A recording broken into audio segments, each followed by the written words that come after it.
Indian premier league 2019 edition భారత్లోనే జరగనుంది. Supreme court నియమిత cricket పాలకుల కమిటీ ఈ విషయాన్ని ధృవీకరించింది.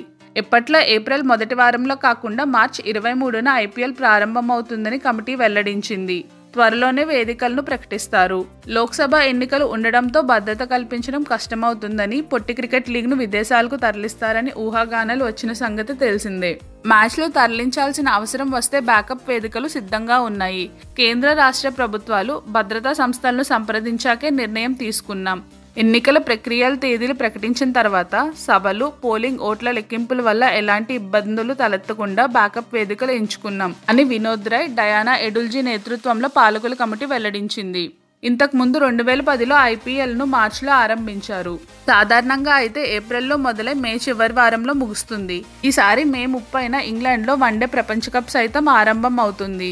బీసీసీఐ రాజ్యాంగం ప్రకారం 2 టోర్నీల మధ్య ఆటగాళ్లకు కనీసం 15 రోజుల విశ్రాంతి ఇవ్వాలి. అందుకే ముందుగా ఐపీఎల్ను ఆరంభిస్తున్నారు. రాష్ట్ర సంఘాలు, అధికారులతో సుదీర్ఘ చర్చల తర్వాత ఐపీఎల్ 2019 స్కెడ్యూల్ విడుదల చేస్తామని బీసీసీఐ తెలిపింది. ఎన్నికల కారణంగా 2009లో దక్షిణాఫ్రికాలో ఐపీఎల్ నిర్వహించారు. 2014లో కొన్ని మ్యాచ్లు దుబాయ్కు తరలించారు. ఇలాంటి మరిన్ని అప్డేట్స్ కోసం మన ఛానల్ను సబ్స్క్రైబ్ చేయండి.